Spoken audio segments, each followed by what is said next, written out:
What's up, everyone?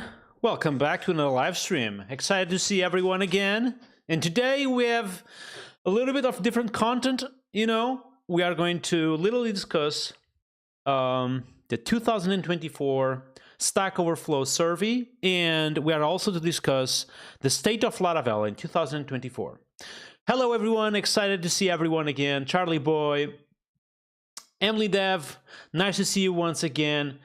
CV Timal, what's up, dude? How you doing?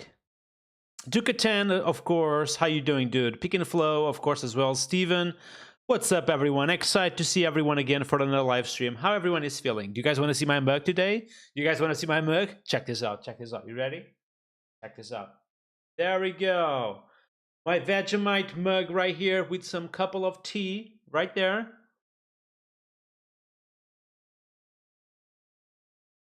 Hey, Rich, how you doing, dude?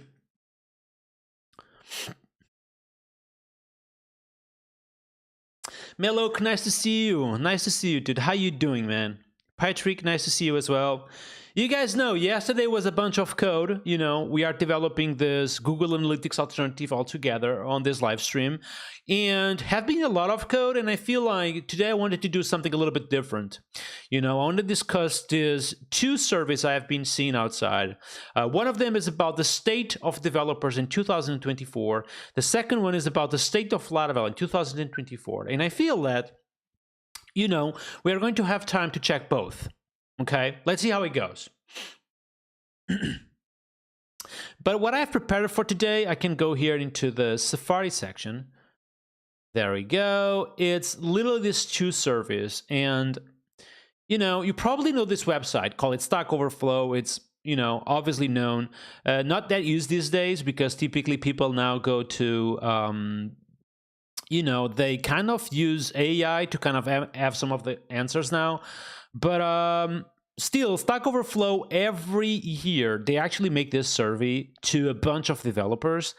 And I kind of walk through this survey with you, and I want to discuss with you some of the topics here being mentioned. We have things here like job salaries. We have the most used languages, the most used frameworks, the most admired frameworks, the most admired databases. So there is a lot of stuff to unpack here, which I want to see today, with all of you, okay? So we have this. In the second thing we have for today, if we have time, otherwise we may actually have to postpone this for tomorrow or later on. We have the state of Laravel, which is a survey that typically it's done every year by Tobias. And as you can see, there is literally 4,000 users or developers who have answered this survey. So I'm super curious about this. This is actually, both these surveys are literally questions about 2024, but they are highly impactful for 2025, okay? What's up, Renat? How you doing, man? Nice to see you. Richard, nice to see you as well. Gurka, nice to see you. How everyone is feeling today? Are you guys having a good week so far? Exactly, kind of retrospective. That's right. By the way, in case you didn't noticed, I actually published a new YouTube video today. If you don't follow my YouTube yet, you can check it out real quick. So my YouTube channel, I actually have videos pretty much every single day. So if I open here, YouTube, Nuno Maduro, you can see that I have literally videos every single day, and I have posted a video about if AI are going to replace programmers. But I have a bunch of videos every single day. You guys might want to check this out. But today the goal is kind of go through this Stack Overflow survey, which is kind of a question I have to begin with. Do you guys still use Stack Overflow, or technically, or in theory, you get all your questions or answers from AI at the moment? Use AI a lot, or typically you still use Stack Overflow?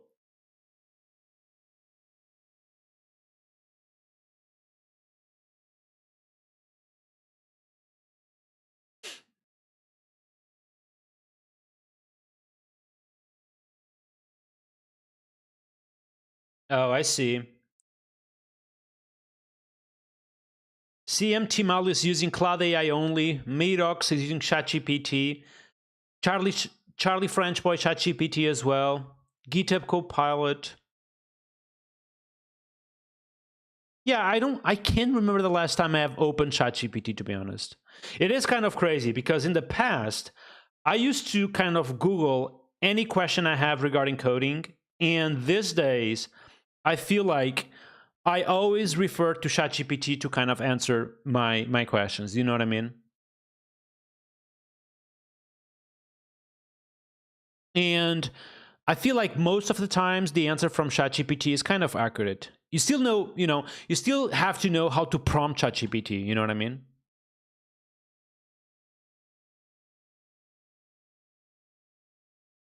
Peak and Flow is saying that I stopped using Stark Overflow because they are extremely rude. Interesting.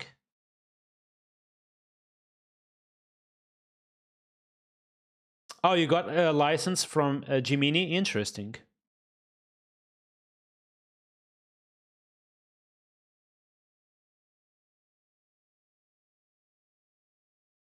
It's fine, Moa. Catch you tomorrow, dude. Yes. Well, to be honest, I'm still using GitHub Copilot. So if I go to my PHP Storm, I'm actually using GitHub Copilot to kind of have my AI responses when I'm coding. I still feel it's kind of the best way to, to have really good auto completion on my code. I have to give a try to JetBrains AI. Do you know if JetBrains AI is kind of, you have to pay a little bit more, or it just comes with a license itself?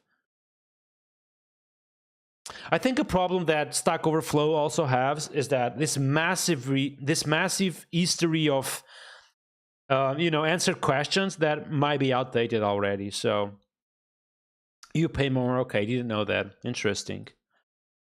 Okay, I want to start this by, so obviously this survey is like huge. This survey is huge, but have like great questions like what is the most popular technology?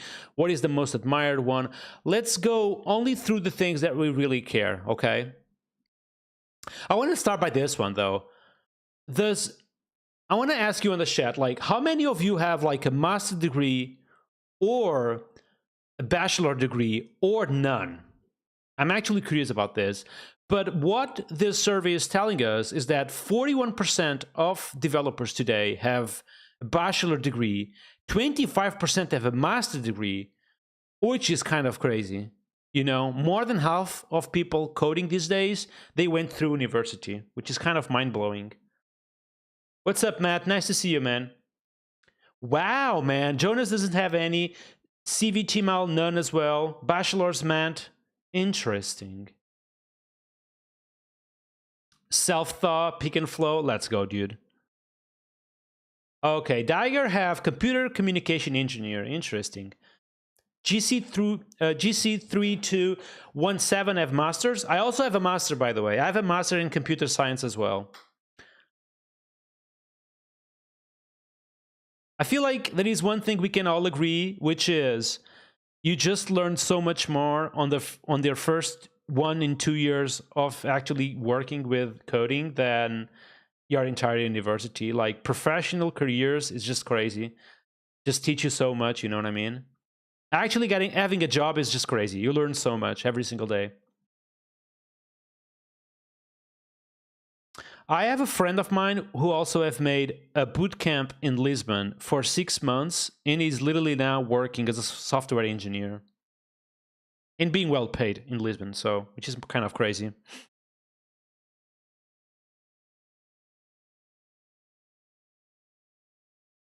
Okay, this is kind of useless a little bit. I don't care about this. Oh, this one is interesting though. This one is kind of telling us, like, from the people who have answered this question, this kind of survey, how many years of a development they already have. And I can see that, for example, most of people actually have between 5 and 20 years. After that is literally declining. So this is a question that I have. Do you feel that developers today, the capacity to code just decline over years? Or you feel this is not because of that, it is because of people switching to manager positions? I don't see myself being a manager at any time. I just love coding every single day, you know what I mean? But I have seen like some of my peers transitioning into management positions, and that's probably why I think people just stop coding after like 20 years. What do you guys think about this?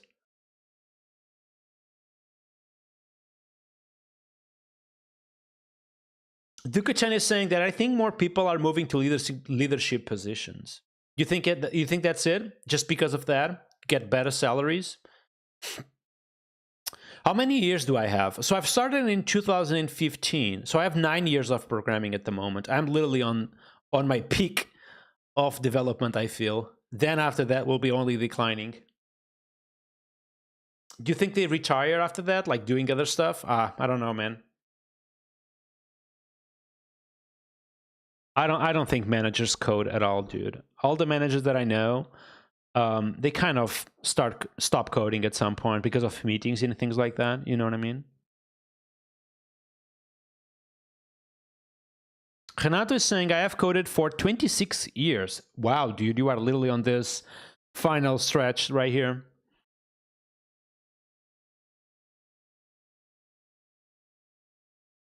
Okay, Peak and Flow is actually saying something interesting. Okay, Peak and Flow is saying something really interesting, which is we have more developers now, more young developers, and this is probably why this number right here is so infatuated, you know what I mean? Because literally there is need for more developers. So it doesn't mean that people will stop coding over time. They probably do, like 25% to 50% probably stop coding over time. But one of the reasons why this chart is so high right here, it's because we have more developers. I do agree with Peak and Flow, by the way.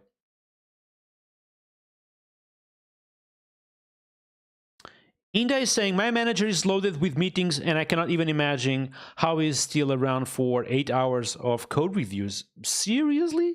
Oh my god, that's crazy, dude. Yeah, I'm gonna tell by myself. I don't see myself being a manager, you know? I like too much be peacefully on my laptop with my headphones, listening some lo-fi E-pop music, and just coding on my relaxed mood. You know what I mean? I like too much that feeling to give that away. You know what I mean? Programming is the fully joy, man. I agree with you, man. Totally. Emily Davis saying, I'm on my 20s. Interesting, dude. And most of people have started learn coding with got other jobs. Interesting, dude.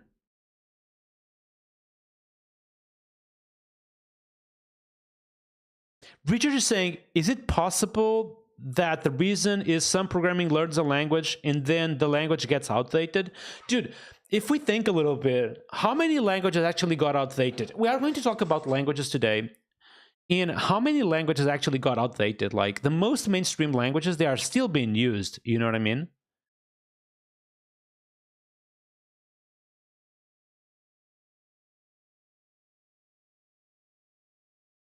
Okay, let's move to technologies here. So basically, the first section we have seen, which we only kind of digged a little bit into education and experience, but the second section is about technology and kind of the most used technologies, okay? And I want to check this with you, okay? PHP, dude? PHP is not outdated. PHP is updated. For real, man. I have 34 years old. I have 34, yes. I do 35 this year. I love being on Twitch, man. Twitch was such a discovery on my life, you know? Such a discovery because it's not that I got bored, but you know, I've been working with open source for like 10 years already, like doing packages that literally impact people's lives. You know, Pint, Past, in many others, Lada Stand and more. But I just feel that over time I got bored of creating tooling, you know what I mean, a little bit. And Twitch was such a discovery in my life. I get, you know, I almost sweat before coming to live stream because I love being here so much.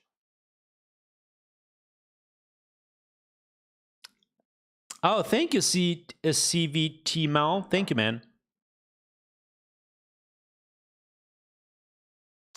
Logic BR is saying, do you mind of opening the survey in 2023 and compare the PHP numbers? I don't mind. Do you mind of sending that to me, please? You need to search like Stack Overflow survey 2023, search for technology, and you should find that. Thank you, Mario. I really appreciate you saying that. Thank you. I'm from Portugal, by the way, okay?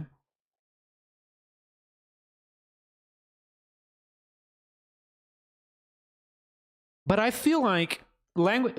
So here, for example, we have the most popular technologies, and you know, it just literally talks about technologies and the most used technologies. Now, there is something that always, it doesn't pisses me off, but I don't like to see, which is TypeScript always comes in as a different language. Can we all agree that TypeScript is literally JavaScript? Like, TypeScript is literally JavaScript. Like, why would TypeScript be classified here as a different language? You know what I mean? Because obviously, JavaScript is, you know, it's the most used language out there. Like, we need to acknowledge that JavaScript is literally the most used language out there. And the reason why JavaScript is so much used, it's because you would never do any front end without JavaScript today. You know what I mean? Do you guys know any other front end technology besides JavaScript today? I don't. You know, I don't personally.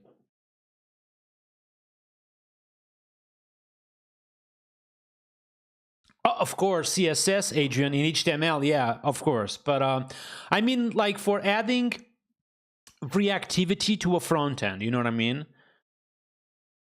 I personally don't, you know, well, there is Yasm and Dart, but you guys know what I mean, right? Things that are actually being used. Sorry about saying this, but you guys know what I mean, right?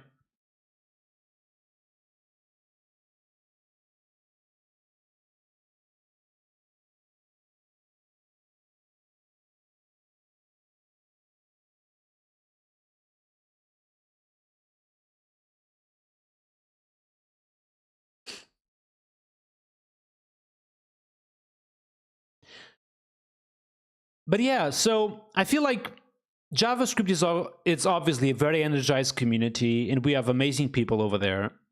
I feel like JavaScript have made an amazing job by allowing people to use React Native to build mobile applications. JavaScript have made an amazing job making the ecosystem a little bit more modern, you know? Because coding for a browser is not easy. You know, coding for a browser is super complicated, and I feel like over time, the community on JavaScript have made an amazing job with TypeScript, with React, but also kind of, you know, making all this possible, basically, you know what I mean? What is brainfuck, by the way? That's a language, right? Brainfuck is a language. That's a very old language, correct?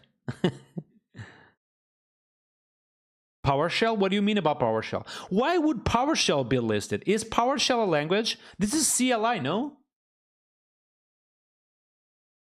Wait, what? Why would PowerShell appear here?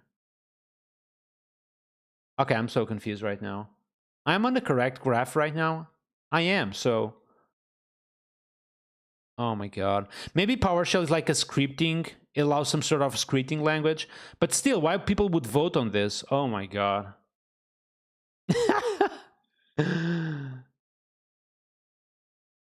Yeah, PowerShell is definitely a bash for Windows, Peek and Flow, that's for sure.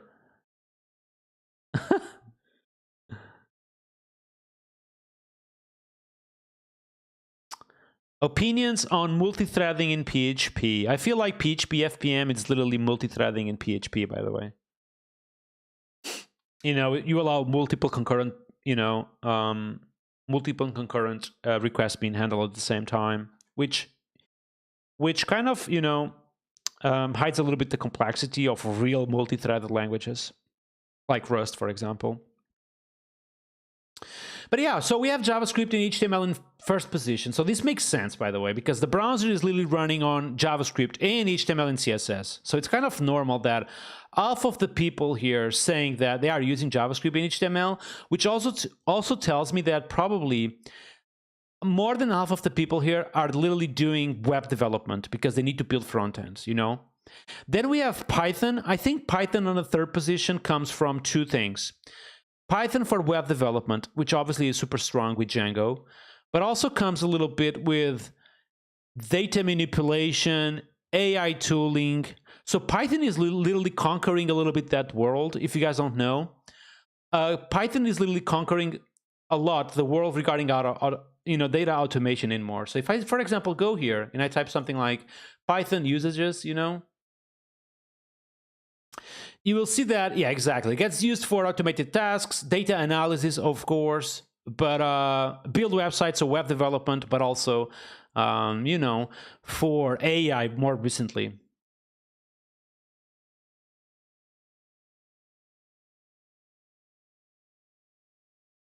What is fuck.js? Oh my god, why my chat is always going like sideways? What is that? Oh my god, can I search that like easy? It's not like anything not safe for work. Let's see. What is this? GSfuck is an esoteric and educational programming style based on atomic parts of JavaScript. It only uses 6 different characters to write and execute code. It does not depend on a browser, so you can even run it on Node.js. Huh?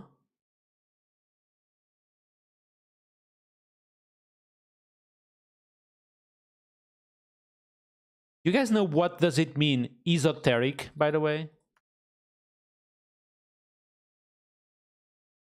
Intended, intended for or likely to be understood by only a small number of people. Oh my god.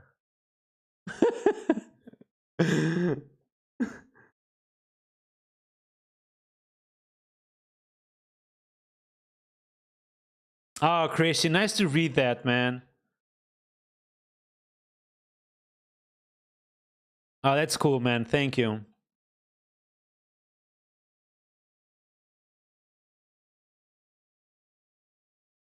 Adrian is saying, just copy this content right here to my... Oh, I don't have the console on this browser, I think. But I would assume that this would just run, you mean? Oh my god.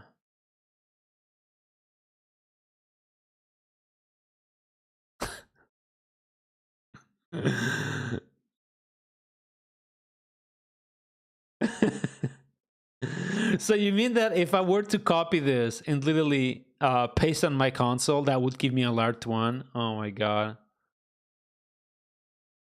Yeah. Probably just, you know, running this on my console right now.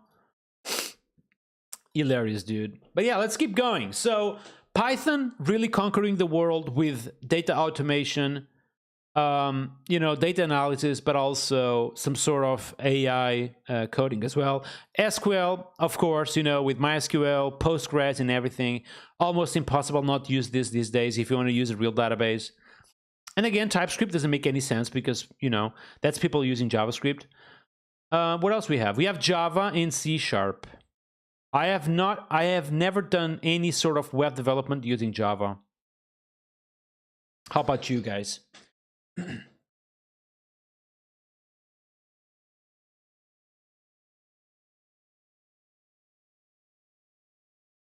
Oh, Python just arrived to Excel. Interesting.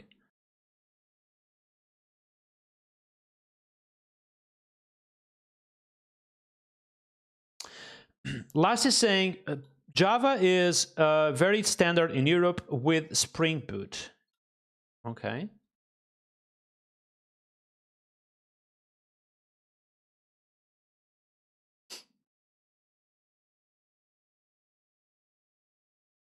Oh my god. They could have, you know, something I really like is that when you go to an app site, you have literally like some sort of something like this to understand like how you can do routing on a framework. Something that Laravel does really good is literally just telling you, this is how you use Laravel, like immediately, you know what I mean?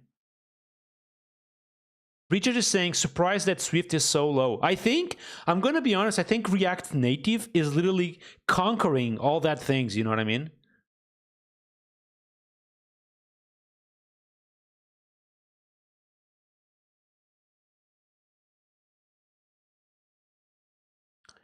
Gucho is asking if it is easy to get a dev job in Portugal. Yeah, it's absolutely easy to get, developer job in Portugal. The only question is that you wouldn't be as well paid as you are in other countries. That's the only problem. Alex is asking, what is Ruby on that list? I don't know. Let's check. Ruby is... What is Ruby? That's a good question, though.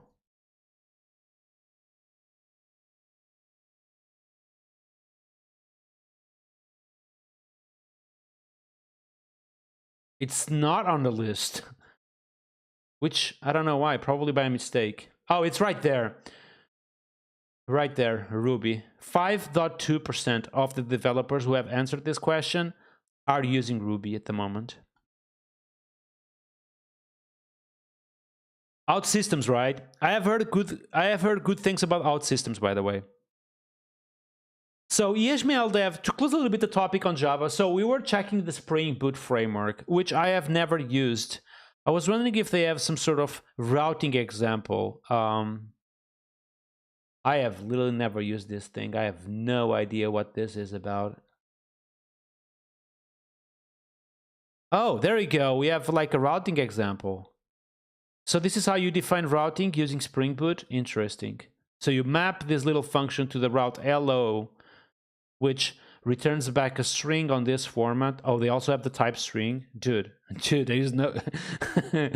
on Rust, there is no good things about using this default type string.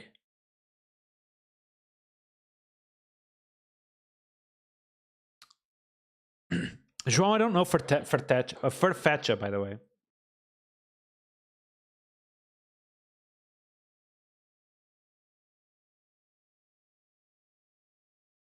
Oh, really? People in the chat are saying that the problem about the Java ecosystem is that you need to spend a lot of time configuring the project in the boilerplate. Interesting.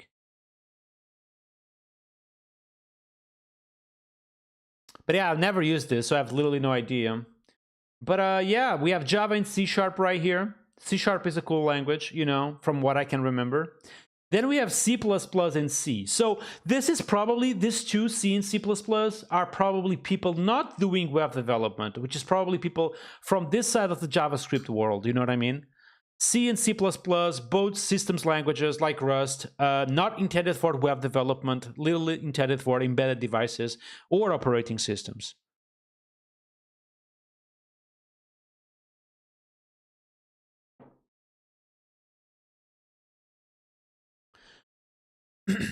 And of course, we have the biggest, the mighty PHP. Jeron, thank you so much for the rated party of 4. And for those 4 who just arrived, my name is Nuno Maduro. I'm a PHP and Laravel developer. I love what I do. I'm a Laravel core team member as well, and I'm streaming every single day at 9 p.m. Today, the goal of the live stream is kind of to discuss a little bit the tendency, what developers are up to in 2025. So for that, we have 2 things. We have the Stack Overflow survey of 2024. And what we are doing at the moment is kind of discussing the most used languages, okay? We have seen that JavaScript and HTML are probably on top because most of people here are doing web development, and you cannot do web front end without this two, JavaScript, HTML, and CSS trio, basically. We have Python, do all the efforts on web development, but also on data automation and data manipulation and AI. SQL, because you cannot do a web application without a database, right? TypeScript, I don't know why TypeScript is here to begin with. And then we have all the way down things like C++ or C, which are systems languages, which probably, are from people who are not doing JavaScript, because this is like, embedded systems and more. And then we were just arriving to the mighty, to the biggest, to the best language in the world, PHP. Come on, let's clap for PHP with our 18.2%. Let's go, PHP. Still strong right there. Now, some people say that PHP is kind of declining a little bit. I'm going to tell you my opinion about this topic, okay? I'm going to be upfront with you. Why do I think that PHP have decreased from probably something like 25, 30% of people to something like 18.2? I feel like the reason is that PHP was probably doing too much. You know what I mean? PHP in the past was probably doing too much. So there wasn't things like, mobile applications, front ends built with JavaScript. We have PHP kind of doing everything, the back end, building the front end with regular HTML and CSS. So people were doing or using PHP for kind of everything. And I feel like now PHP have been scoped to what originally was meant for, which is regular web development. And we have things like, Laravel, which is an amazing framework. I love it. And, happy about this number. We are still way more used than Go and Rust and more. I feel that this number on Rust is kind of lying a little bit, though. No way 1 in 10 developers are doing Rust these days. You know what I mean?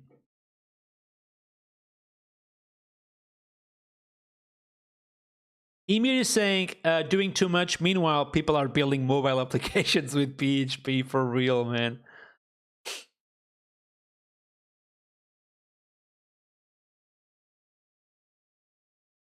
Yeah, PHP before, I mean, you guys know, right?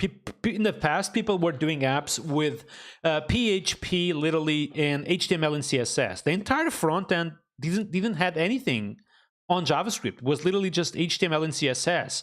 And every time you would re-render, a form or a new page, for example, the entire HTML would be, sent to the browser. Now, I can tell you that probably 95% of the apps outside, they are built still this way. Like GitHub is built this way. Many apps out there are still built this way.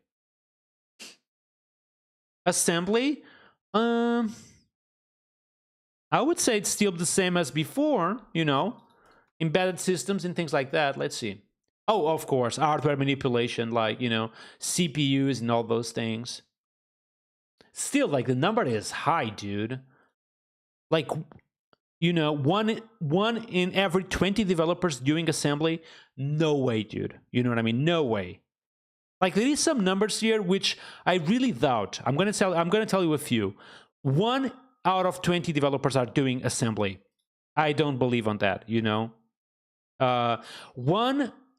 out of 10 developers are doing Rust. I also don't believe on that. I think 1 of 20 developers have experience with Rust, potentially, but not actually, working with Rust. And we have languages here. We are truly a surprise. Check this out. For example, Objective-C, Swift with only 4.7%, for example.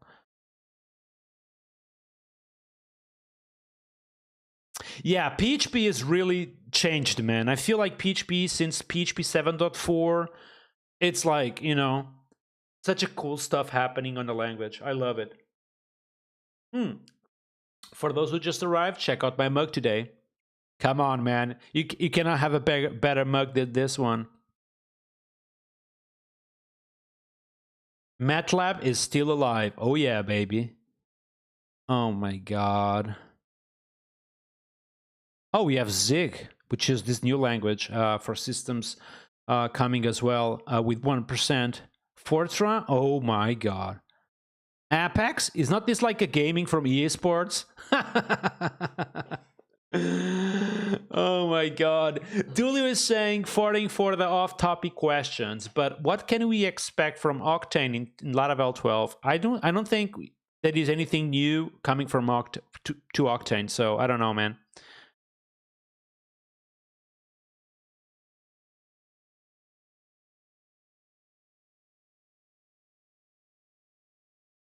Apex is from Salesforce. I have been in the Salesforce building on San Francisco. It is kind of crazy. It is kind of crazy. Evo, I will be in Laracon EU. Oh, you won't be there? Oh my God, sorry, man. What are you from, by the way? Because maybe we can, if you're Portuguese, maybe we can, go for a beer somewhere. Pascal is a beast. Oh my God. All right, dudes. That was a fun discussion about languages. I want to move forward. What else do we have? So we have the most popular languages, the one that are being used. And then we have this one on the bottom, top paying technologies. Interesting. Okay. So here we have a problem already, which is I talked with you guys about this. Like, when people are discussing salaries, there is a very miss between US people and European people, meaning that European people are talking a little bit about the salaries almost post taxes, or post 30 to 40% taxes. And while on US, people talk the salary pre-taxes, which is way higher than the European one. You know what I mean? So this surveys always have a problem because, you have Europeans, which probably will answer to this, that they don't receive much. Do we have? Yeah, we do. All right, I'm gonna skip directly to the section work because I want to talk about salaries real quick. Okay, there we go. Oh my God, so nice. We have literally salaries by United States, Germany, India, United Kingdom, and Ukraine. So I'm super curious to know or to see what happens when you click between United States and Germany. And I can tell you that the salaries on United States will be much higher. And the reason, it's not because they are paying more. I think they are paying a little bit more, but they are paying more, but that's not the main reason. The main reason is because people in Germany, they say their salaries post-taxes, and while people on the United States, they say their salary pre-taxes, basically. You know what I mean?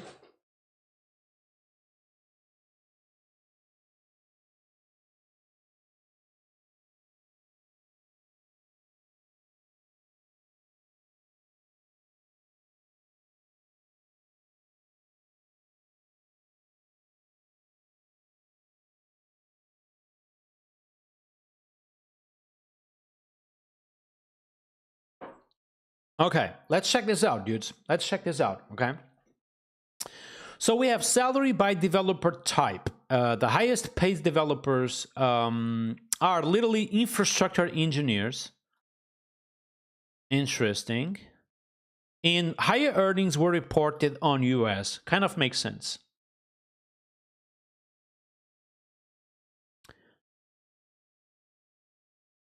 Yeah, I know here, for example, it does say that should be before taxes, but again, people in Europe, when they see the salary on kind of the on the invoice, what they are seeing is the salary post company taxes. You know what I mean? So it's kind of difficult to explain, but in Portugal, that is kind of two types of taxes. Not in Portugal, but in Europe, really, which is when a company have a developer working for them, the company will have to pay taxes just by having that developer, directly to the government, and then pays to the developer. But also the developer on his side will have to pay taxes. You know what I mean? While people, when they discuss salaries on US, they kind of don't have this. They talk before all these taxes. You know what I mean? What's up, Gover? Welcome to the live stream. All right, let's check this out. So immediately, what I'm going to do is click on US. And obviously on US, we have salaries, for example, a manager winning 200K a year. We have a backend developer winning 170K a year, okay? So just to make the math a little bit, I'm going to put here my calculator. Input 117 divided by 12.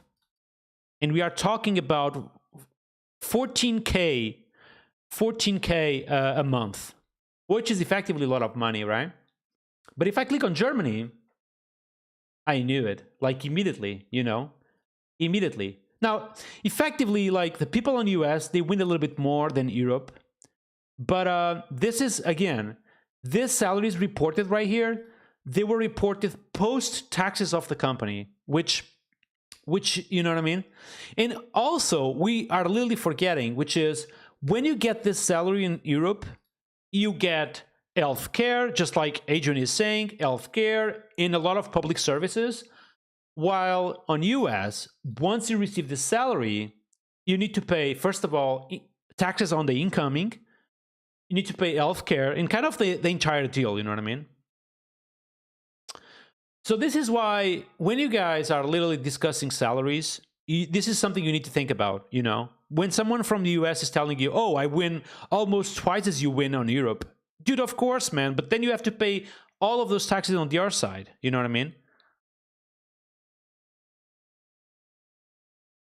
There is also like all this security things you have when working on Germany. Like if you have a problem, you have access to medical leave, you have way more vacations.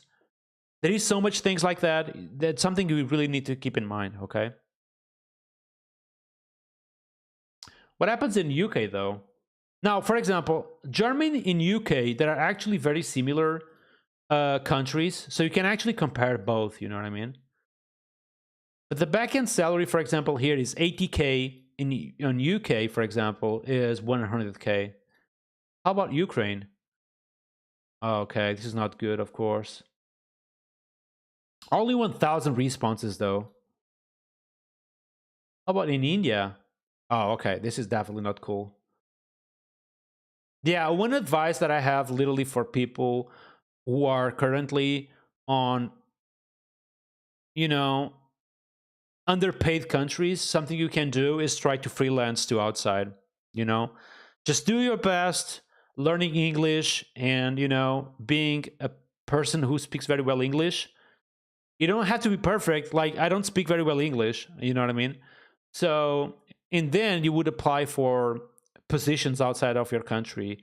And with any luck, for example, if you're in India, winning 20K, for example, you can apply for Germany and it will quadruplicate your salary. You know what I mean? Which is kind of crazy.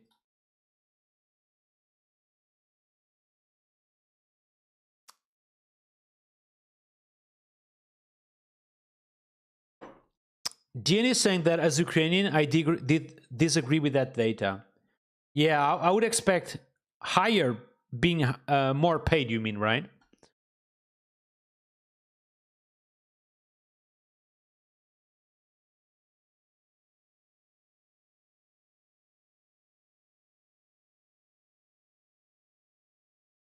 But yeah, just keep that in mind when discussing salaries, European salaries with United States salary. Obviously, they are better paid than we are, but at the same time, they are not equivalent to salaries. That's what I am trying to say.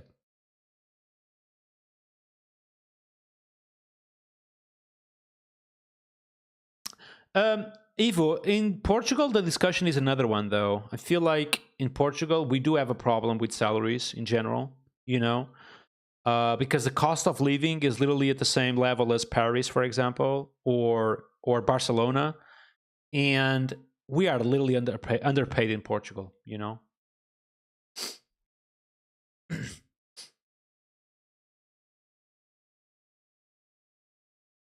But let's go here to technology because we have stuff like frameworks that I would like to check it out as well.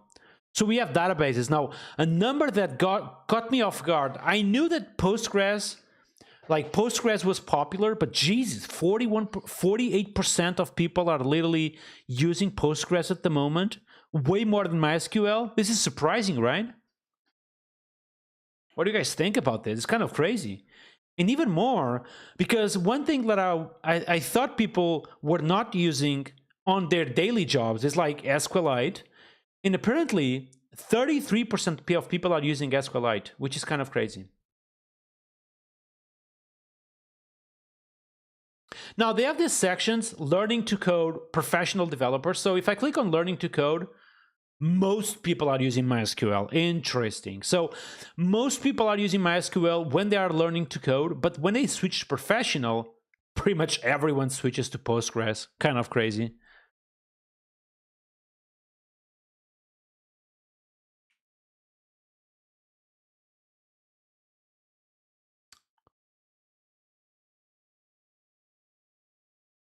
LogicBR is saying, I still don't know the difference between SQLite, MySQL, and Postgres. You mean between the three databases? I mean, SQLite is totally different from Postgres and MySQL, which is single file based database. You know, I love SQLite, dude. SQLite is my favorite database ever. I will always default to SQLite on everything. Caching, databases, sessions, everything, dude. SQLite is such It's such a great software, probably the most underrated software on the industry. You know what I mean? MariaDB is kind of dead, dude. This is just my opinion, okay? I feel like MariaDB was very popular when MySQL was not keeping up, but then MySQL 8 was like, you know what I mean? Another level. So Tomas is asking for MongoDB. Yeah, MongoDB also strong with 25 position, taking consideration, which is not it's a key value database. So that's interesting.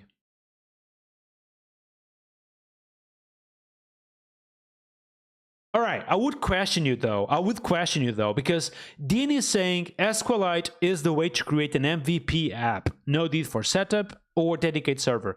Would you say that SQLite is only for MVPs? Because I'm using SQLite in a few production apps, and it's really cool, you know? It is really cool. I love SQLite, you know what I mean?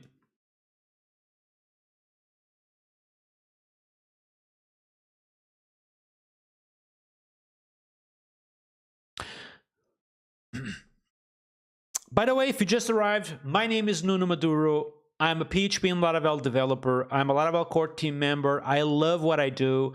I love being on Twitch and YouTube. You know, speaking about coding, but also coding sometimes. Yesterday, we were building an application live. If you like my content, you know, the only thing I ask you is give me a follow on Twitch and YouTube. You can watch me on my YouTube channel just by typing YouTube right there. And I have videos every single day at 1 p.m. So if you like my content, just give me a follow. That's the only thing I am asking, okay?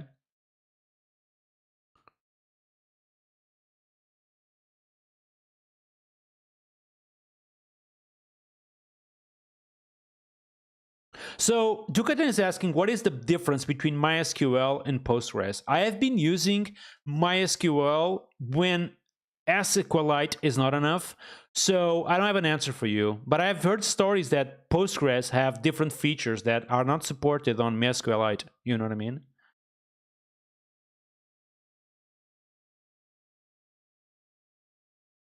Belwada First Time Chat is saying the following. You can literally commit your SQLite database up to 50 megabytes. Would you commit your SQLite database, though? Probably if you don't have any important information, you mean, right? So there is one thing that is kind of that people need to understand about SQLite, which is in the past, we had these disks which were very slow, right? But today, all of the disks are literally SSD and they are super fast. All of the disks today, readings and writings, they are super fast, which makes SQLite way more possible to be used in production these days. You know what I mean? Mario Mars is saying, I have created a pull request to fix the PHP annotation for the events variable. Oh, thank you for that, dude. I will probably review today or tomorrow, okay?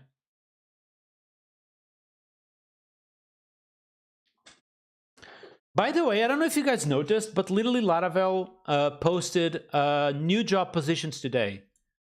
Okay, I'm going to send you the website in case you guys want to work with me. There we go. So we have literally a bunch of new job positions at Laravel. Technical support engineer, okay? Product support agent, senior infrastructure engineer that knows about databases.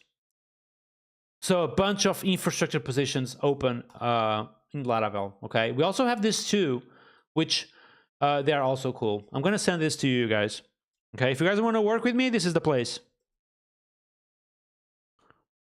There we go, there we go, there we go, boys.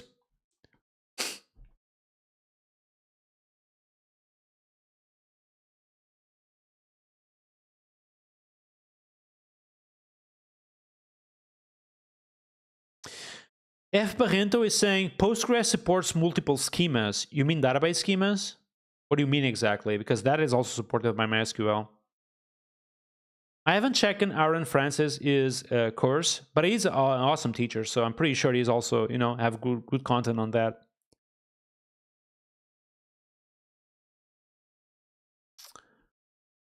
But yeah, I mean, Postgres SQLite, real surprise. MySQL, no surprise to be there, but above Postgres, it is a surprise. SQLite, super strong. Microsoft SQLite Server, I have never used this, by the way. I have never used this. I'm lying. I have used it once because I had to bug fix something on the framework, but that was it, dude. Then I removed it forever.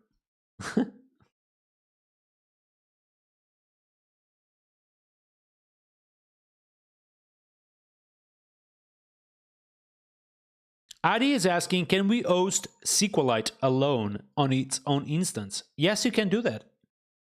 There is plugins for that. Interesting. No, I've never used Microsoft SQL Server. We have Redis being used as a database because why not? It's a key value thing, but it can indeed be used as a database.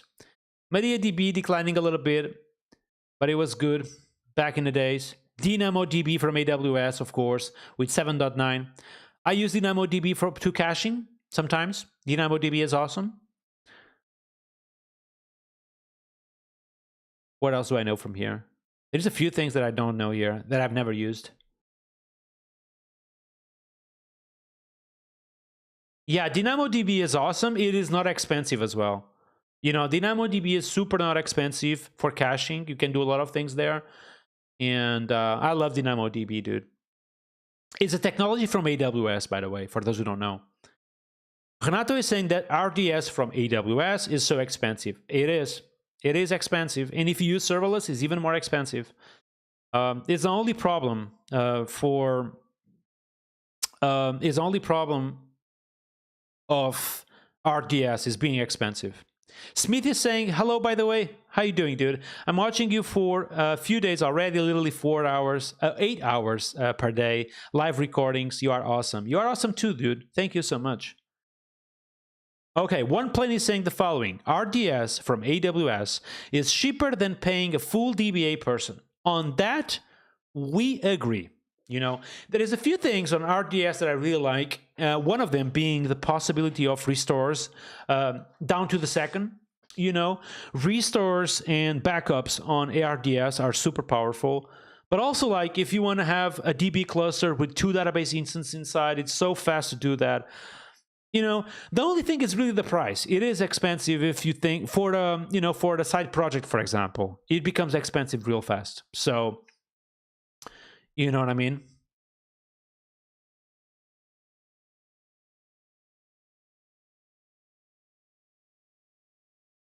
So we have seen databases. Yep. What else we have? Cloud platforms. Oh yeah, baby. Wow, Vercel with 11.9. That is kind of crazy. I feel like this number is too high for. I mean, I can be. Maybe I'm. I don't know, man. But AWS, of course, on the first position. People who are using Vercel are probably using AWS behind the scenes as well. But not surprised to see AWS in the first position.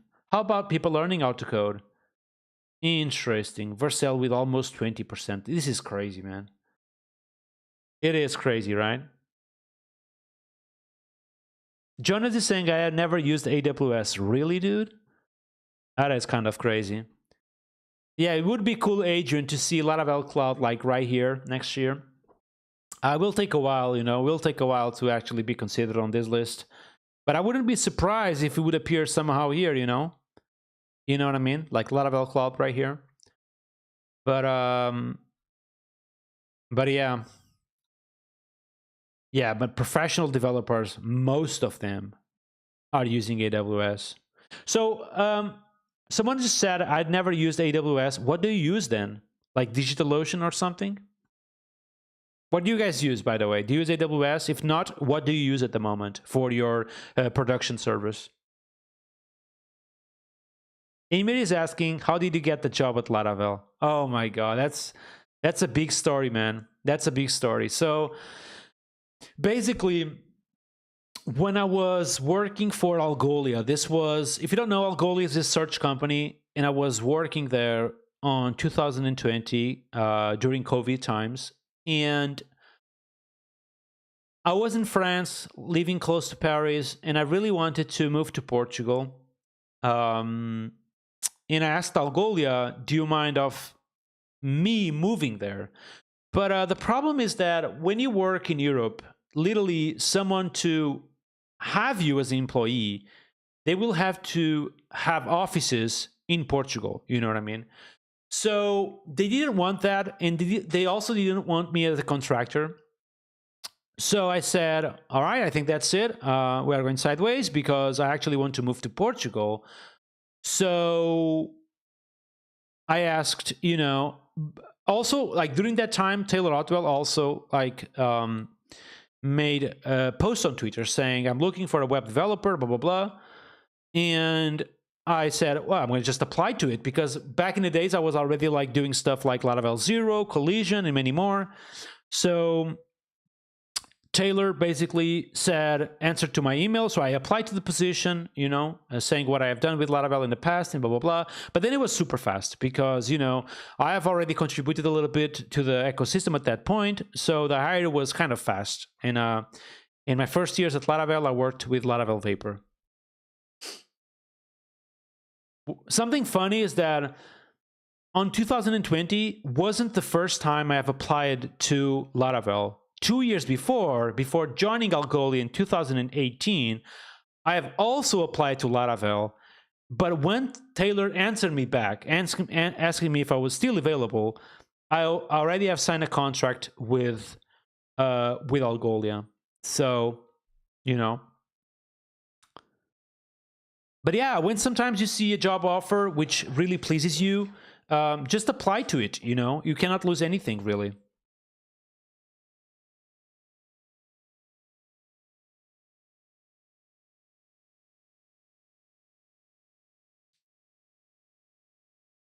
Okay, so I see that most of people are using Fly.io, DigitalOcean on Laravel Forge, Atzner, of course, DigitalOcean, Atzner. Crazy, a lot of people are using Atzner. Yeah, I'm using, before migrating everything to Laravel Cloud, I was using DigitalOcean. I love DigitalOcean. I feel like it's a great product. I was paying like $5 for my instance that had all my side projects. Plus, I had like that server backups for $1 a month, which is kind of crazy. Adi is asking if Laravel salaries are good enough. I mean, are US salaries, so yeah, they are good. I mean, I'm happy, so.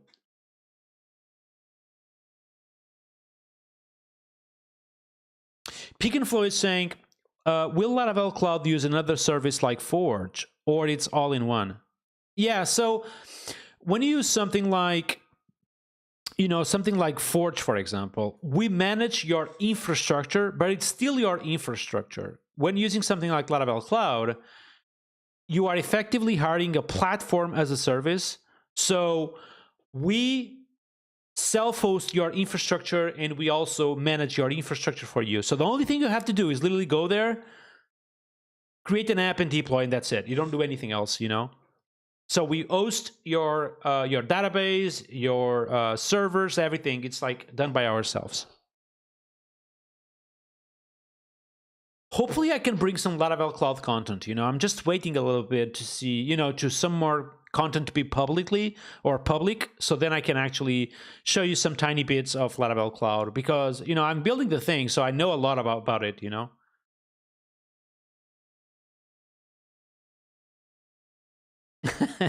Bacon Floyd saying, stop streaming and go finish it. Dude, I worked 8 hours for Laravel Cloud already today. I need to make a pause here, We are using AWS on Laravel Cloud behind the scenes. Tago is asking me if I have worked with PHP in Algolia. Actually, no. So in Algolia, for my 2 years I was there, I worked mainly with Python and JavaScript. Yeah, so basically I've built this. Let me see if I can find this. Algolia. So at Algolia, I have built two things. The first one was the Algolia API client, so fully done in Python, asynchronous and synchronous, so kind of using the latest and the greatest. So I've done this entire package by myself. It's using Tokyo and kind of the cool things back in the days.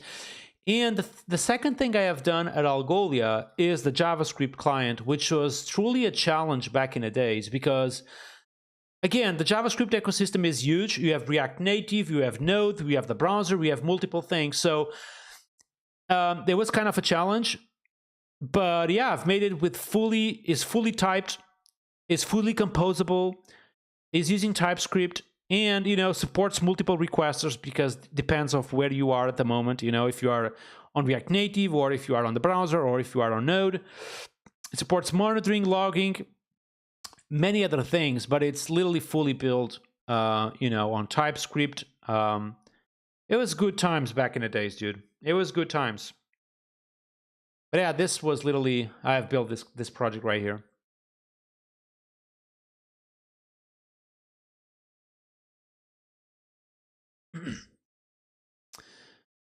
But yeah, I can see that a bunch of you are still using DigitalOcean. Not still, but using DigitalOcean and Atzner, which is right here. It doesn't surprise me. A lot of the Laravel ecosystem, it's still like using DigitalOcean and Atzner through Laravel Forge, which I think is a great idea and a great product. But I can also see that a bunch of people are using AWS, which is not a surprise. Not a surprise at all. Wow, next topic, web frameworks and technology. So I guess here is where we are going to see Laravel, right? So let's take a pick. So we have Node.js on the first position with 40% of the developers. This is a surprise for me. This is a surprise because it tells me that 40% of the developers today are building backends with Node. Do you guys think this is actually reality these days? 40% is a big number, Tigo is saying dope. Dope, dude. Christian is asking if I have a wife and or kids. I don't have kids. I do have a wife, yes. My schedule is, you mean like my daily schedule? So I wake up every single day at 10:30. I work until lunch. Then what else? Then I have a lunch. Then I work again until like 3, 4. I go for a run, an hour. You guys remember, every single day, get out, okay? It's very important as a web developer that you do sports every single day, okay?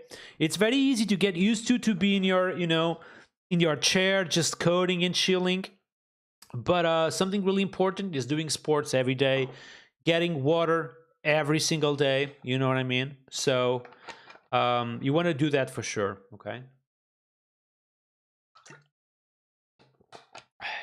All right, let's check these numbers. So obviously we have, all the correspondence, but also we have professional developers and learning to code, okay? So first position, Node.js with 40%. I feel like this number is not, it doesn't correspond to the reality. There is a lot of Node.js backends, but 40% it would surprise me. You know what I mean? A lot of the backend today is still built with frameworks or languages like PHP, Ruby, a lot of Ruby out there. So this number is actually a surprise. jQuery is strong. Yeah, jQuery in the third position with 21%. Dude, something that would be kind of fun is going to just grab 100 developers, but not developers who have time to answer to surveys. I'm telling you, developers who actually bread and butter of life. All the developers out there, the regular ones, the ones that work from 9 to 5. You know what I mean? I wouldn't be surprised if 40% of them is still using jQuery on the front end. Easy, easy 40%. And of course, using backend frameworks like Ruby, Python, and PHP.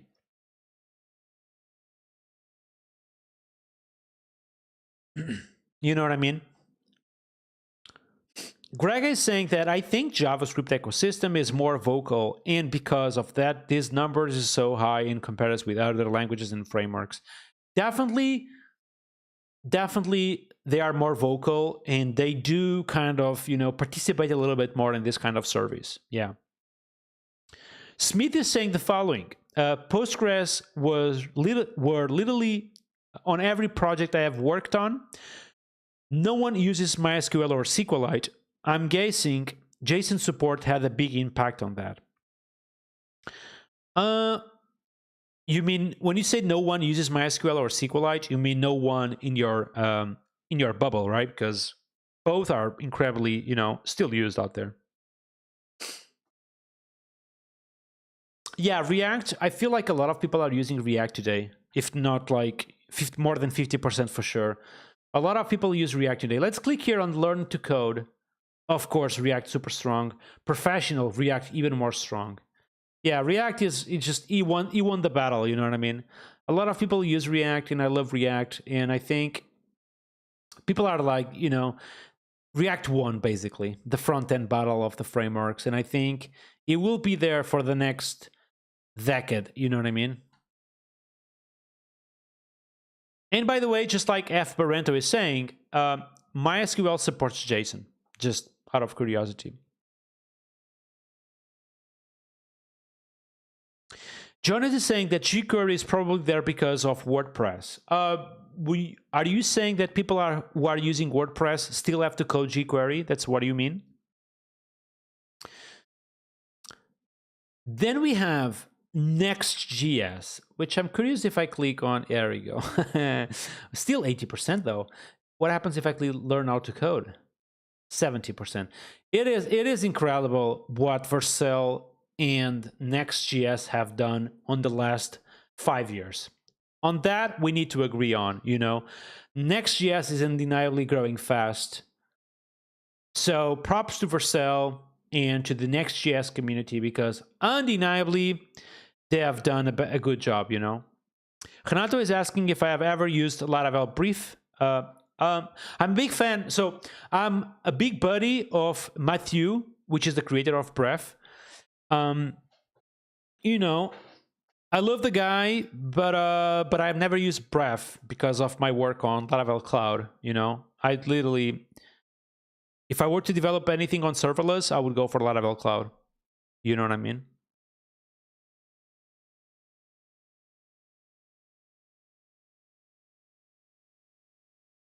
Yeah, Bref is a big deal. I believe in you. You know what I mean? Matthew is a great developer, is a great dude, is a passionate about serverless, so I wouldn't be surprised. You know what I mean? Yeah, so something I want you guys to acknowledge, and this is something that often comes up, which is a lot of people tend to compare frameworks like Express.js or Flask to something like Laravel, and it's uncomparable. You know what I mean? Because when you are using something like Laravel today, you have many things that do not exist on these traditional routing frameworks. You know what I mean? If I search for if I go, for example, to Laravel.cloud, Laravel website, you will see that, when using something like Laravel, you have authentication, authorization, eloquent ORMs, you have database migrations, validations, email, file storage, queues, task scheduling, testing, WebSockets. And all of these drivers, all of these features, they are literally, or they are supported by different drivers. So you can use, for example, databases using MySQL or Postgres or SQLite, You can use mailing with different drivers out there like Resend and more. You can use file storage with S3 and more. So all of that is truly native supported by Laravel. You know what I mean? On top of that, you have this entire beast of technologies right in your fingertips.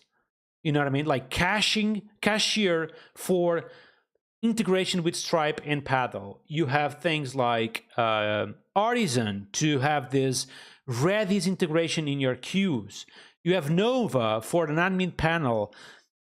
You have things like Sail for the integrated Docker experience. You have Socialite to have literally easy logins with things like Facebook, Twitter, GitHub, LinkedIn, and more. You have Telescope to literally have debugging of your HTTP requests and queries. You have, I mean, there is so many stuff here. Sanctum for APIs. So when you look at something like Laravel, which is a batteries included framework, a one-man SaaS building framework, when you compare something like this to some of the frameworks here, which I'm telling you like Flask, Express.js, and more, but there is way more on this list, it's literally incomparable. You know, it's like comparing apples with oranges. It's not the same beast, basically. Okay?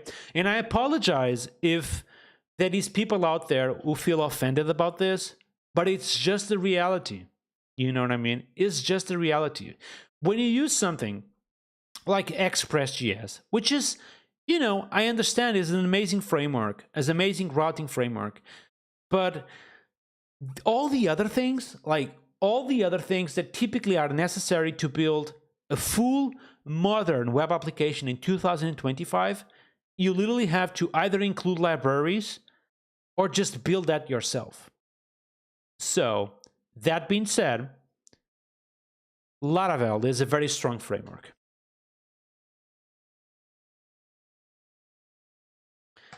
Dude, and I'm gonna not say names, but I said Express.js, but I could have said other frameworks on this list.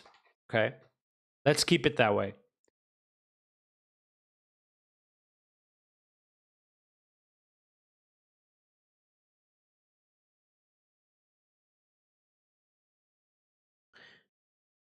And of course, I didn't even mention the entire ecosystem around Laravel with things like Filament PHP, which, in my opinion, one of the next WordPress replacements out there.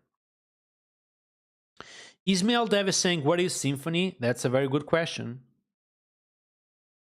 It's on this list with 3.2%. Symfony is very popular on countries like France and Germany, you know. But when you go for United States, for example, Laravel is more popular.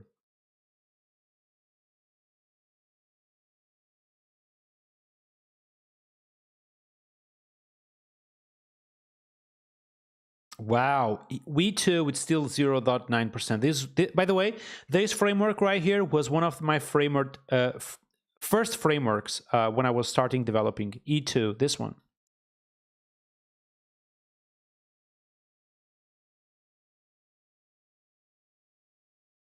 What is WordPress, by the way?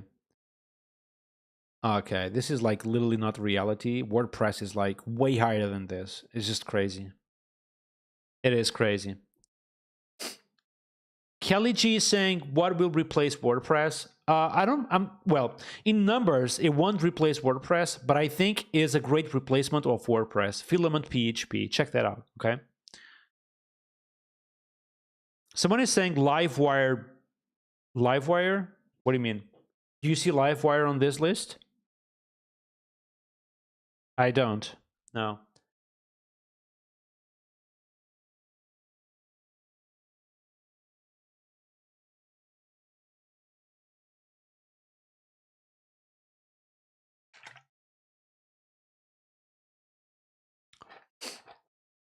I have heard very good things about Statimic, by the way. I need to try. Do you guys? That is still like code when you are doing Statimic, or is purely UI? Because I would be keen to try Statimic once. You know what I mean? On a live stream. Maybe we can have someone from Statimic here. CodeIgniter, I have used CodeIgniter back in the days. So basically my progression on the PHP world was CodeIgniter 2, CodeIgniter 2. We are talking back in the days when Bootstrap 2 was out. You know, this is back in the days. And then I migrated to He 2, which already had like namespacing. It was kind of more modern. And then I migrated to Laravel. And I've been on Laravel since then. Okay, maybe I can have Statimic, a live stream about Statimic. I would be awesome. It would be awesome to learn about that. Wow, Vincent is saying that he uses Laravel with Doctrine, but why would you do that?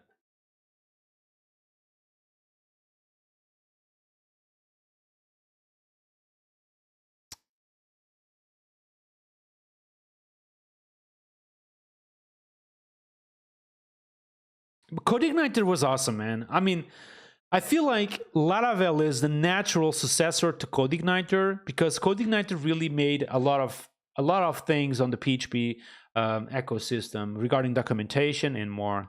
I think that CodeIgniter made a great progress over there.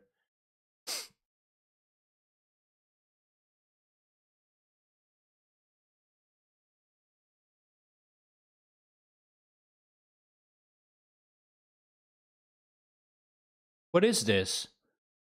Other tools used by professional developers. By the way, let's go into web frameworks and click on Learn to Code to see what people are using when they are learning to code. Yeah, JavaScript like all over the place. What is kind of crazy. Anyways, let's go all the way down and see what other, technologies do professional developers use. Of course, Docker. All right, I have a question for you all. What do you use to serve your database in PHP or whatever language you use locally? I have that question. Do you use Docker or do you use something else? Write on the chat. I want to see that.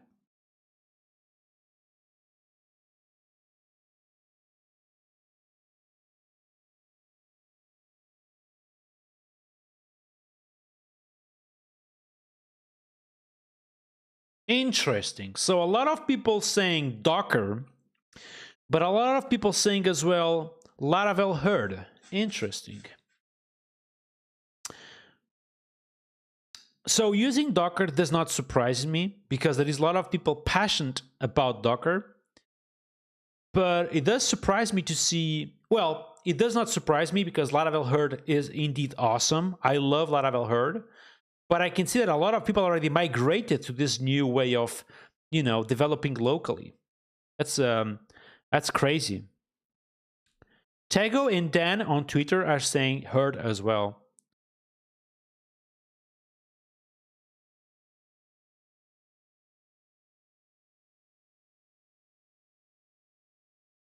By the way, I have literally a giveaway to do. I'm preparing this huge giveaway to celebrate the 10K on YouTube, where I'm gonna give for free a Herd Pro license, and I'm trying to make like a huge group of free things for you all, like a Laracast license plus a Herd Pro license plus whatever else I can put on to do a giveaway to celebrate a little bit my 10K on YouTube. If you don't follow me on YouTube, just go check it out, because I have literally videos every single day at 1 p.m. And if you don't know me, my name is Nuno Maduro, PHP and Laravel developer. I love what I do, and I have YouTube videos every single day at 1 p.m.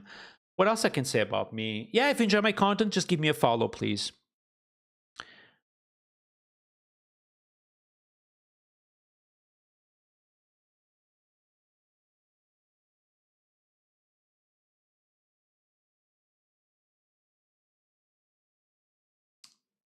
Yeah, so Docker seems to be winning here, but Laravel herd is indeed one of the favorite tools people are using at the moment, for sure, for PHP development at least.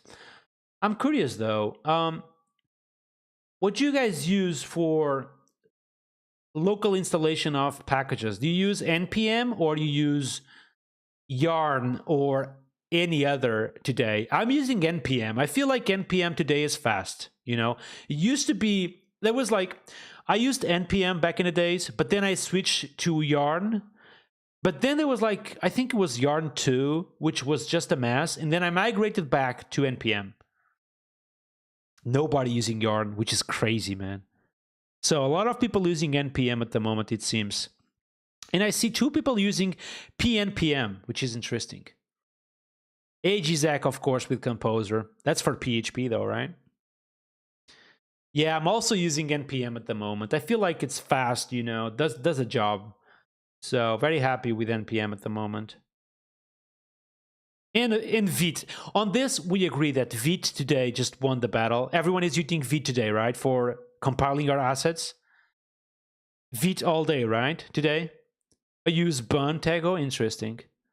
What do you use for compiling our assets? Vite or something else? Vite every day, of course. Yeah. Vite is crazy, man. Vite is like such an easy replacement for Webpack. Like easy, bam, bam, boom, done. And I love Vite. It's super fast. Oh, you're still using Webpack? Would you?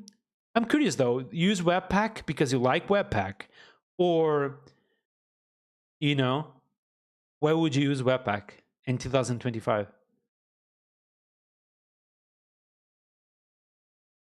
Vite, right? Yeah. Oh my god.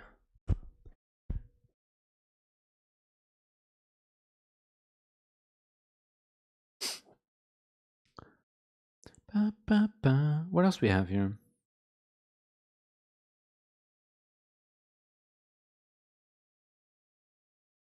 Oh, we have literally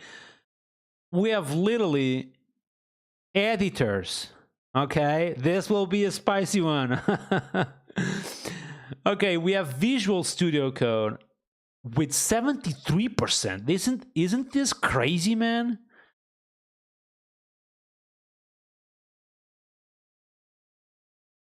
Oh my god, man. They shouldn't have split IntelliJ with PyCharm in WebStorm. Okay, this is dude, this is biased, man. Like, why would they split PHP from WebStorm, from PyCharm, from IntelliJ? Oh my god, this is not a fair fight right here, because when you are using something like PHP Storm, you are kind of using IntelliJ behind the scenes. Can we agree on that, or I'm making confusion right now? Vite was created by Evan Vue, the guy who have created Vue.js. I mean, they are different products, but it's kind of the same thing behind the scenes, right? They are kind of extensions of the base thing, right? You know what I mean? It's kind of having VS Code with the Laravel plugins and call that Lara Code or whatever. You know what I mean? It's still IntelliJ behind the scenes. So here we have with 73% Visual Studio Code, because we have all the JavaScript people, all the PHP people, all the Ruby people who are using Visual Studio Code for development. But then we have all this mix of people doing different languages, but still using IntelliJ behind the scenes.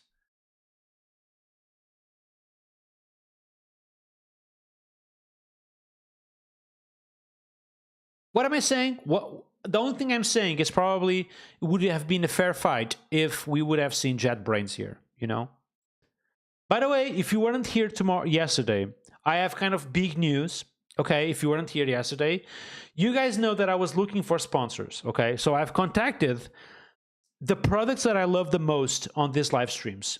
And you guys know I'm a big fan of Laracasts, which is the place where I've learned visually how to code. And I've equally contacted PHP Storm JetBrains to literally also sponsor me on this channel. And I got both. So super happy. I have the sponsors of this channel, the ones I exactly wanted. JetBrains through PHP Storm, but also Laracast. Props to Laracast and PHP Storm for helping me out. Oh, NeoVim is also a little bit split between Vim and NeoVim. Yeah, you know, just kind of the same thing. It is tough to do this, man. Sublime Text strong with 10% though, which is kind of crazy. Sublime Text with 10%. I love Sublime Text. I absolutely love Sublime Text. Okay, Steven is saying switch to professional developers. There is no difference between professional developers and all corresponders, but I'm going to switch between learn how to code.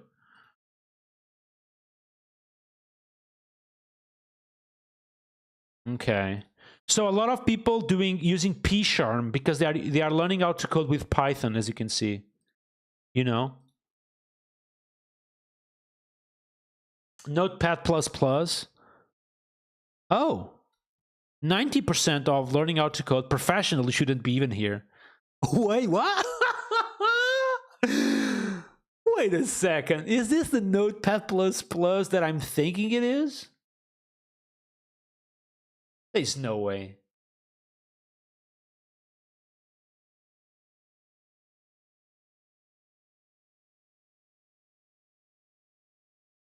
Wait. This is the Notepad that I'm thinking it is.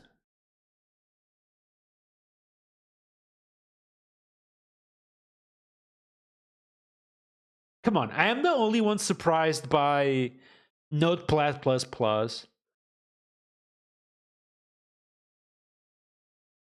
Dude, I used Notepad++ 15 years ago. You know what I mean?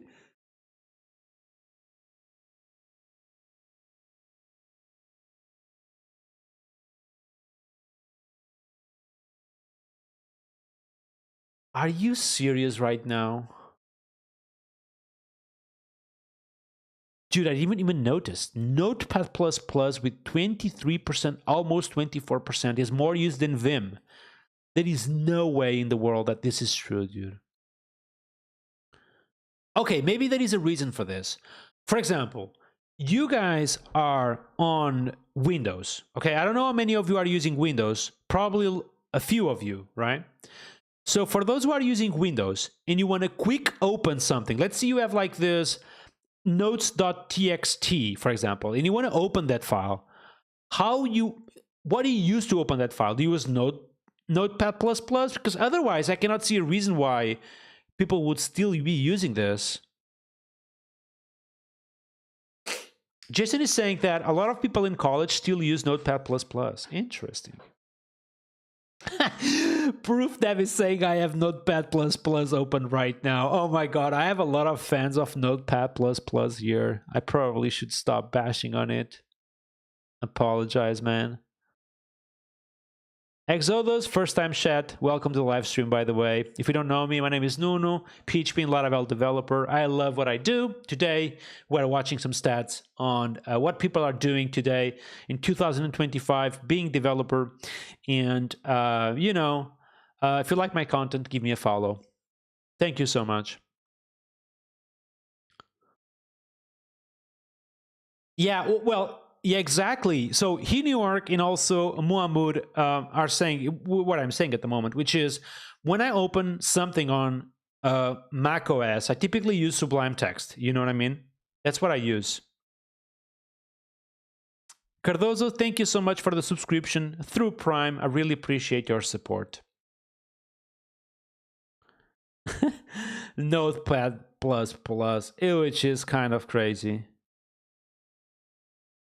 Eclipse, though, still here, strong. PHP Storm 5.9%. All right, what do we all have more? We have, what time is it? Yeah.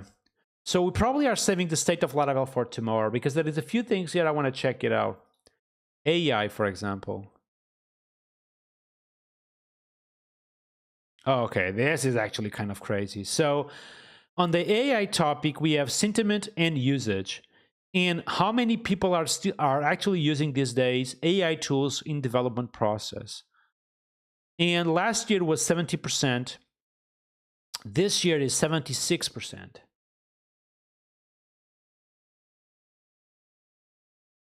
Now, this is what scares me the most, is that people learning how to code, they are learning how to code through AI, which is kind of cheating, you know what I mean?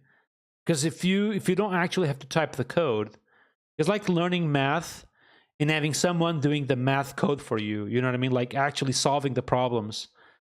You know what I mean? This is we have to speak about this. Like obviously we go to professional developers and we see that 63% of people are using code generation tools through AI like GitHub Copilot and more to help the code generation. This is kind of expected, right?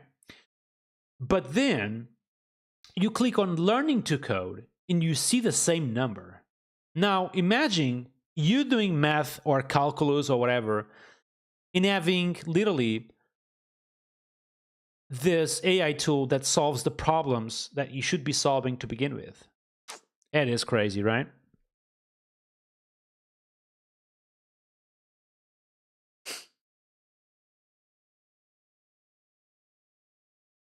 By the way, I published a video about AI, literally telling my opinion about AI development these days, where I shared a little bit my opinion on this. You know, I didn't have access to these stats though back in the days.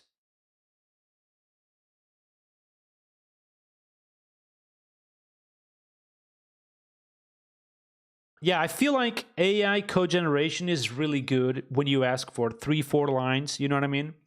That actually, it's super accurate. It actually does the job really cool. But you know, it raises some concerns in the process. Overall, everyone agrees that it's very favorable, and we have a few people who are not sure about, you know, how cool this is.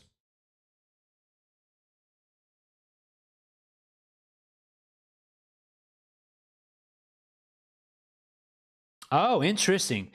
70% of developers do not perceive AI as a threat to their job. 20% are not sure, and 10% feel that AI could steal their jobs. Interesting.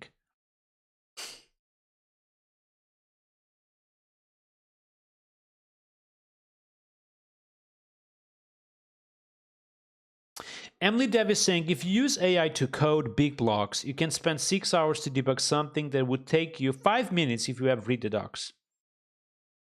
Yeah, that's why I use AI a lot, but literally to generate 5-6 lines of code only, you know, each time.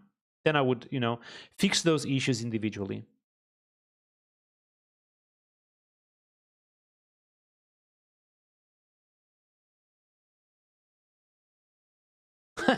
Challenges with AI at work. Do not trust the output. Oh my god. So 66% of the people who have answers from AI do not trust the output. I guess if you are learning how to code, oh, it's kind of the same thing. Interesting.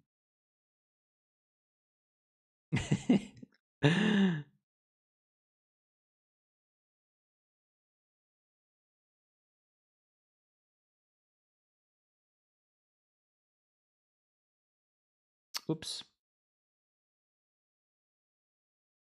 What is this?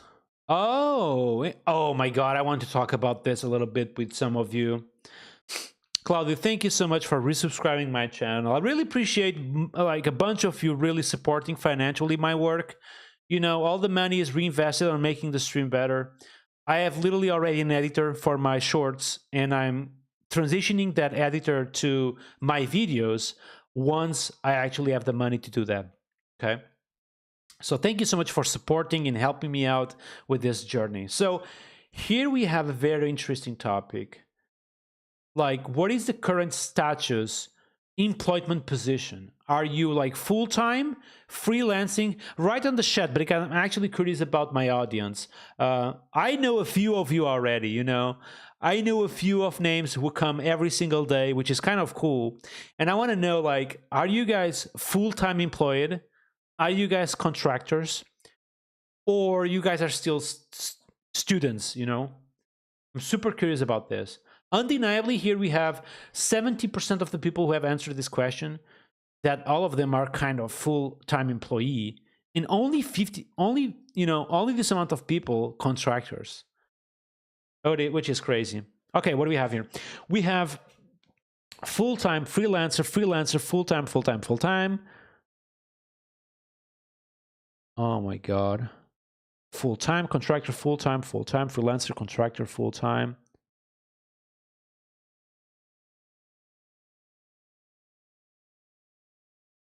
Interesting, man. So many freelancing people here, which doesn't really translates to, by the way, freelancer and contractor is the same thing, okay? Just for those who are a little bit confused. Um, um, and it doesn't represent a little bit, it doesn't represent what we have here on the survey though. A lot of people here doing from freelancing or self-employed. By the way, if you are freelancer but you are always working for the same client, that is a little bit self-employed, you know what I mean? Even if your legal situation is a contractor, you know? Because what ends up happening sometimes is that if you are working for a different country, you are technically a contractor, but on paper, but on reality, you are like literally full employee.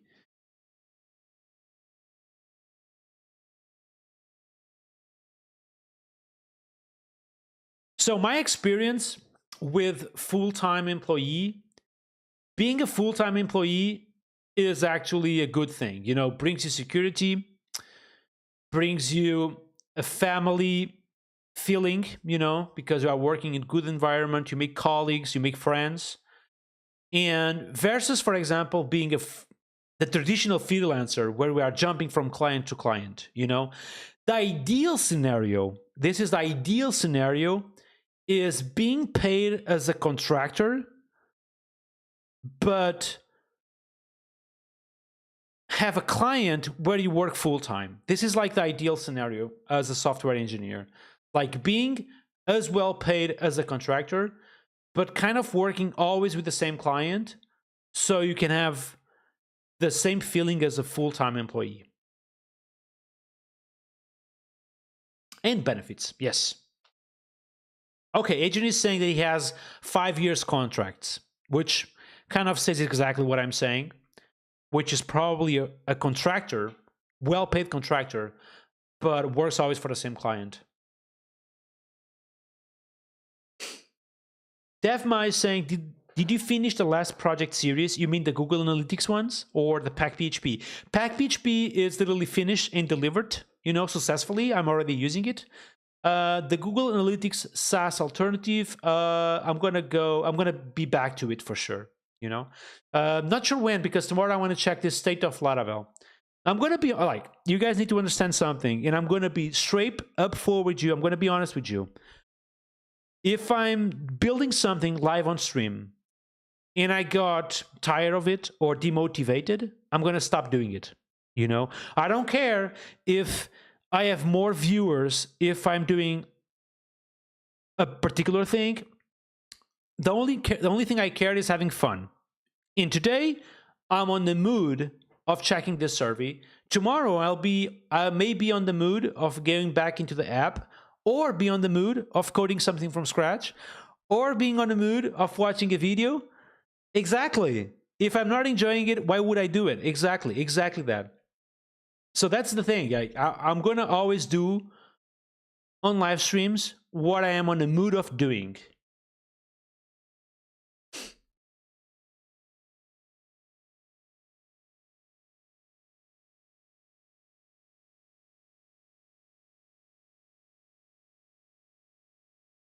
Smith is saying the most important in full employment is persisting money per month without any risks. Yeah, man, sometimes, because if you are a full-time employee in countries like United States, you don't have that safety, even though you are a full-time employee. You know what I mean? Dev, you can ask any questions about Pinkery as you want. Yeah, Duke10, exactly. I could live stream Laravel Cloud and we'll have a bunch of viewers, but I'm gonna always live stream what I am in the mood of doing. So yeah, sometimes I may tell you that I'm gonna work on this project on live stream for 2 weeks, but then I only work like 2 days. That may happen, and I'm gonna tell you already. That may actually happen, okay? So things will change. I'm gonna always live stream what I'm up to. That's it.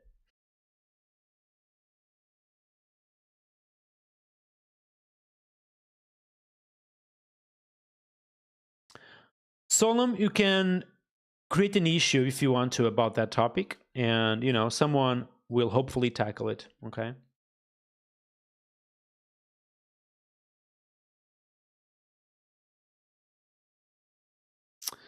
What else we have here? Employee geography.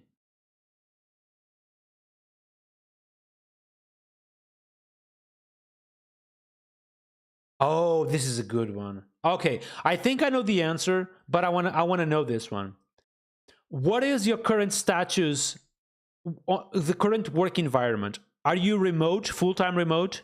Are you hybrid, or do you always commute to the office? I want to know this. I want to know this.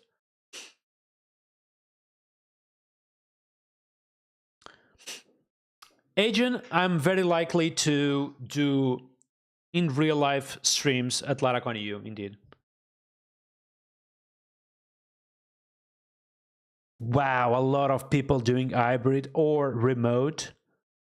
Almost no one in person, which is crazy. Yeah. Oh, okay. We have Mareko code on Office. Interesting. So my overall feeling, and I mean, I apologize again if I'm always honest. You guys know me. I won't put my ass again on an office ever again. You know, I love too much be at home, seeing my wife every single day, being able to lunch with her, but also have a dinner with her, and being able to care for my wife when she asks me like to take her to, you know, do something, or take myself to the coffee shop, for example. I love too much this to go back to an office. So that being said, I don't even care if I get less money, like literally half of the money, but I won't be back to an office ever again. Unless I have to. Unless I have to. But otherwise, today I do things that I just love so much. Like, for example, I'm going to tell you an example. Sometimes I'm like working on the morning. I wake up at 10, for example, and my mom and my father call me, "Hey, Nuno, we have prepared your favorite dish. Do you want to come by? And you want to have a meal with us?" And I'm like, "Oh my God, like, why not?" And so I pick the car, I go have a dinner with my family, with my mom, with my father, with my niece, and we have dinner, and then I work remotely from their homes. It's just that feeling, that freedom is something that I will not give away anytime soon. And obviously, this is partly the reason why I think, and again, I think I will never transition to something like being a manager, because I'm not made to be or to do calls every single day. When I look at managers today, they have like these meetings all over the place. They have to do one-on-ones, they have to have meetings with stakeholders, they have to have meetings with whatever. And I was not made to have meetings. So the people at Laravel already know me. Like, when I typically schedule a meeting, I will either be late or not appear. So I think I was made differently. That's it. Street GT is asking me, where do I live? I live in Liria, which is in the center of Portugal. Plus, being a lead or manager is stressful. Yeah, that's for sure. Freedom is unpayable.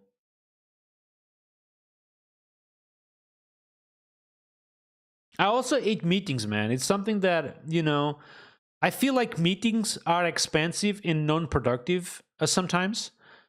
People don't think, but when you have meetings with 10 to 20 people and you are paying literally a daily rate for 10 people, 1 hour meeting is so expensive. So, meetings are like, I don't know, man.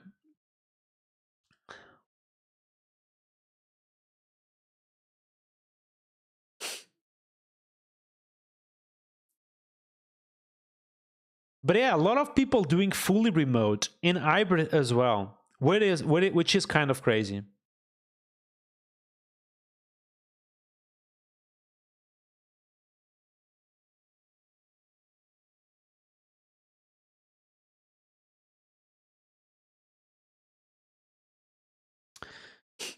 Yeah, meetings are good if it doesn't take more than 15 minutes. I agree, man. They need to be fast. We can record them if people really want to be there and watch them, right?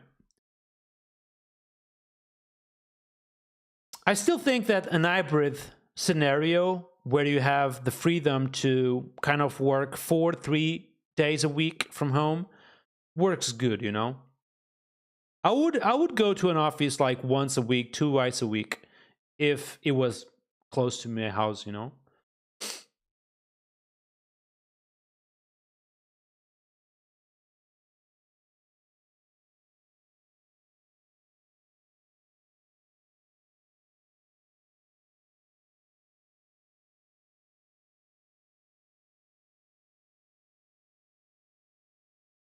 Yeah, this is probably one of the most is one of the key factors of being truly successfully as software engineer is literally being able to continue to growth outside of work, you know, like networking, discovered new technology at home. This is probably the reason why on my first years as a software engineer I always found good companies. It's because I started to work as a PHP developer, then I attended to meetups and I started to see, like, you know, online videos as an OB. And this is truly important. You really have to, you know, grind a little bit outside of work if you wanted to improve your current situation. You just have to, you know. Oh, great question from Diogo, which is, can I ask people doing remote how many years of experience they have? I feel like for mid developers like myself, with 3 years of experience, it's really hard to find a remote job right now.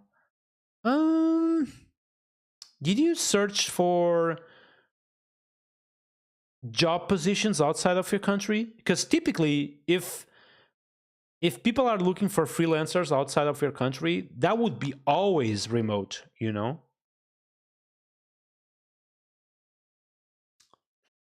So Solon is saying that you have more than 15 years of experience. But if you go for something like Lara Jobs, for example, okay? So Lara Jobs is obviously this place where I would recommend you if you want to find a job in Laravel. So I'm going to post it right there for all of you. Okay. Uh, like very likely all of this, for example, 120, 120, all of these are probably remote. Let me filter here by remote, for example. Oh, there is none. Okay. But yeah, you can see like remote, remote, remote,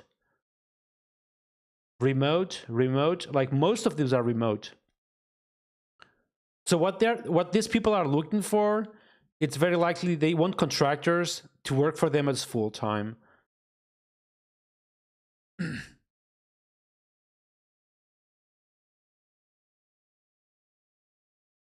This is crazy though.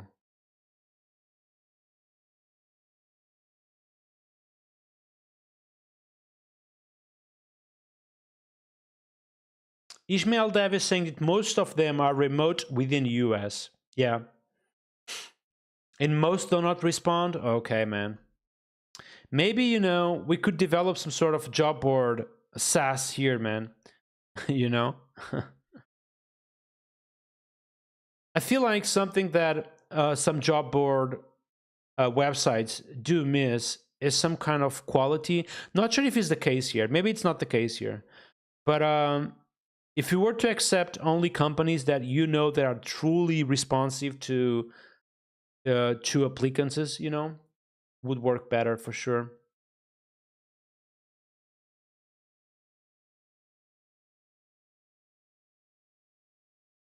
Agizak is asking, why did you like full-time contractors? Because it's the only way of working for US. If you are European, for example, you need to technically or legally, you need to be a full-time contractor to work for US, for example. So you need to either set up a company or whatever. You need to work on that, you know?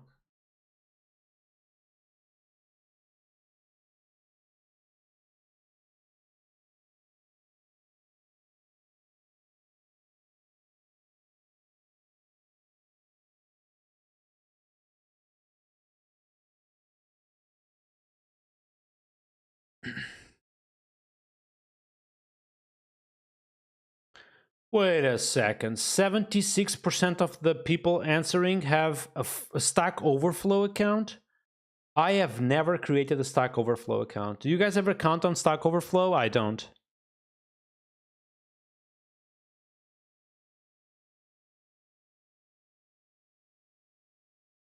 Oh, you do? Interesting. Okay.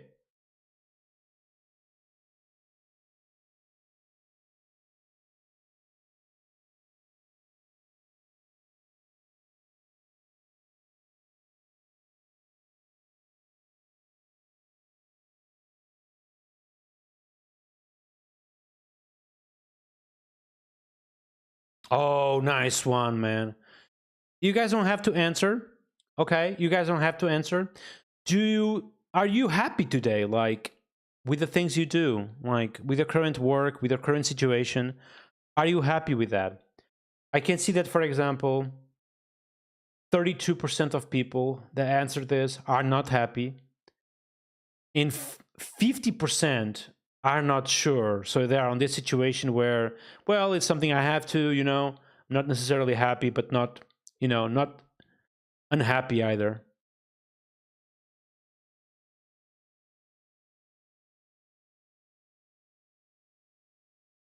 Oh my God. Sorry to hear some of the no's.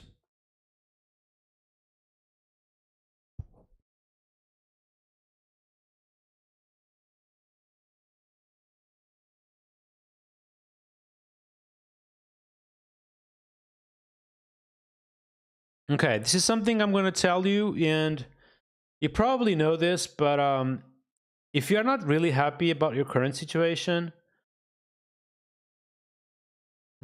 probably one of the things you can do to begin with is try to understand if the problem is you.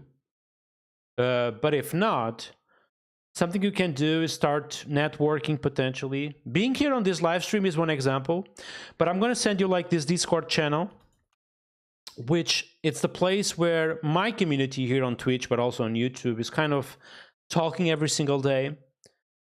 And I'm thinking that maybe we can have is potentially have open positions Slack channel where we can share between us like the most cool open positions we know, so people can literally see or find better job positions, but yeah, networking is something that can potentially fix your situation. You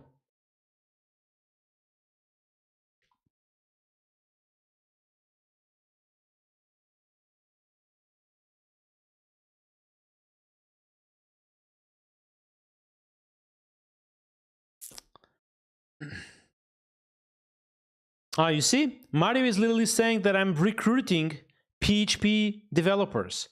So Mario, I think what we can do is that I'm going to go to my Discord channel and I'm going to create a new thread, basically, where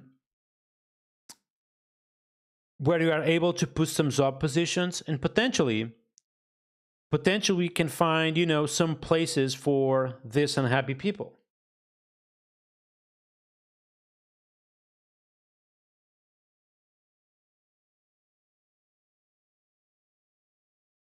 Okay, that was a good one. Tomorrow, so this is basically Stack Overflow survey, a survey that runs every single year. And this is just a survey, okay? This is something you need to keep in mind, is that this is just a survey. It doesn't really reflect reality. It reflects some of the reality, but not the entire reality, okay? The real feedback you can get is from networking, going to meetups, meet actual people, so you can really understand what is happening out there, okay? Typically, social media like Twitter, for example, can make you think that things are happening not exactly as they are on the real world, okay? All right, tomorrow I want to check this. So this is literally a survey called State of Laravel. And there is a lot of cool information that potentially we are going to check tomorrow, okay? If I am in a mood to do that. There is also Tailwind 4, which should be almost out, and I want to check that out as well. But let's see what I'm going to bring tomorrow. Today was a fun live stream. I like this live stream. I like live streams where I can literally just chat with you all. These are my favorite, by the way. So I hope everyone had fun today. If you enjoy my content, do not forget, give me a follow on Twitch and YouTube. I really appreciate that. And thank you so much for being here today. Can we rate someone on Twitch today? 2 hours live stream, the usual. Let's rate Theo as usual, okay? I think it's a good idea.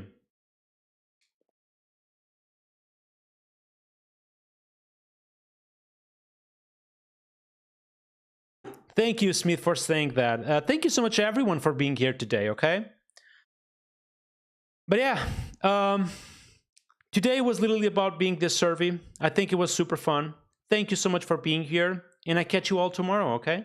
See you tomorrow, dudes. Thank you so much for coming and for supporting my work. See you tomorrow, and peace out.